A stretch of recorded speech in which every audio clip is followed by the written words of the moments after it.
PT London Sumatera Indonesia Tbk adalah perusahaan yang bergerak di sektor agribisnis, khususnya di bidang perkebunan kelapa sawit dan karet. Didirikan pada tanggal 18 Desember 1962. Hingga saat ini, perusahaan sudah mengoperasikan 12 pabrik kelapa sawit di Sumatera dan juga Kalimantan, dengan total kapasitas pengolahan tandan buah segar sebesar 2,7 ton per tahun. Selain itu juga, Lonsum juga mengoperasikan 3 lini produksi karet remah, 2 lini produksi karet lembaran, 1 pabrik kakao, dan juga 1 pabrik teh. Tentunya dengan angka yang sebesar ini, perusahaan PT PP London Sumatera memiliki dampak yang negatif terhadap lingkungan seperti deforestasi, hilangnya habitat alami, degradasi tanah, dan masalah sosial karena terdapat banyak sekali tenaga kerja serta aktivitas perusahaan yang dapat mempengaruhi masyarakat lokal. Sejak tahun 2017, PT PP London Sumatera telah berkomitmen untuk menerapkan praktik keberlanjutan dalam operasional bisnis mereka.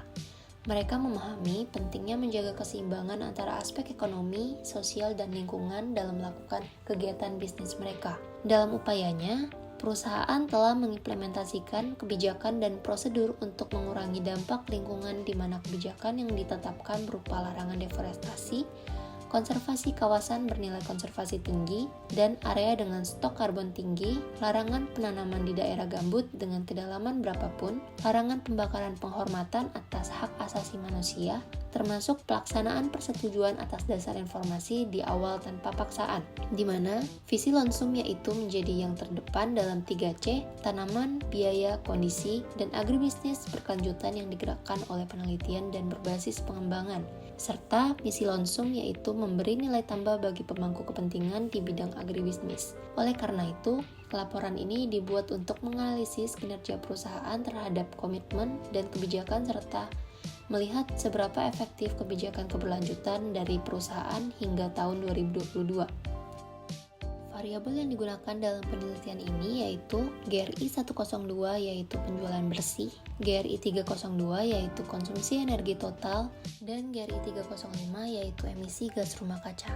Sehingga didapatkan hasil analisis yang pertama, terlihat bahwa tren pada grafik penjualan mengalami penurunan selama periode 2018 hingga 2020, diikuti dengan data penjualan bersih yang terendah yang berada di tahun 2020. Selanjutnya, perusahaan berhasil mengembalikan performanya sehingga peningkatan penjualan dimulai sejak tahun 2021 dengan penjualan bersih sebesar 4,52 triliun dan pada 2022 dengan jumlah 4,58 triliun. Menurut pandangan penulis, semenjak dimulainya komitmen keberlanjutan, perusahaan mengalami penurunan penjualan bersih karena perusahaan sedang beradaptasi. Penurunan dari penjualan tersebut juga diperparah dengan adanya kasus COVID-19 pada tahun 2020 yang membuat penjualan bersih perusahaan turun hingga 1,63 triliun rupiah sejak tahun 2017. Kemudian di tahun-tahun selanjutnya, perusahaan sudah bisa beradaptasi dengan hal tersebut yang mana terjadi resistensi yang membuat penjualan bersih sudah mulai kembali meskipun belum seperti sedia kala. Selanjutnya terdapat konsumsi energi yang terlihat pada tren grafik pada gambar bahwa telah terjadi peningkatan konsumsi energi pada perusahaan di tahun 2017 hingga 2019, di mana pada tahun 2019 menunjukkan konsumsi energi sebesar 4.279.000 gigajoule.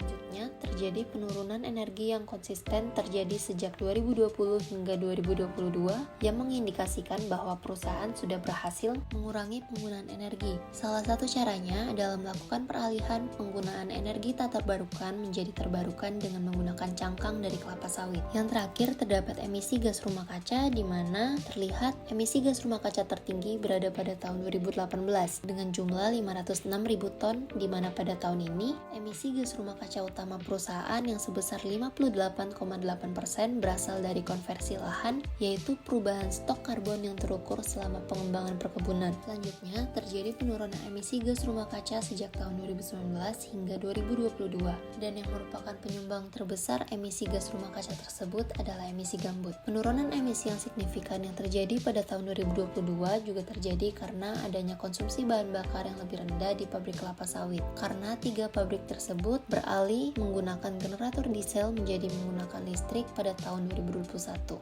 Sehingga kesimpulan dari laporan ini adalah bahwa perusahaan telah secara efektif dan optimal dalam berkontribusi terhadap sustainability, Dampak yang signifikan terlihat di tahun 2020 hingga 2022 di mana terjadi penurunan emisi yang terus-menerus diikuti dengan adanya pengurangan energi total. PT PP London Sumatera juga melakukan pemenuhan terhadap tanggung jawab sosial yaitu dengan adanya komitmen untuk menciptakan lapangan pekerjaan yang aman dan berusaha semaksimal mungkin agar tidak ada korban jiwa dalam pelaksanaan pekerjaannya. Tetapi walaupun begitu, perusahaan juga harus tetap memperhatikan beberapa aspek lainnya dalam pelaporan keberlanjutan seperti ketiadaannya beberapa data limbah berbahaya dan tidak berbahaya pada tahun-tahun tertentu, penulisan jumlah emisi yang juga kurang rinci, dan beberapa hal teknis lainnya.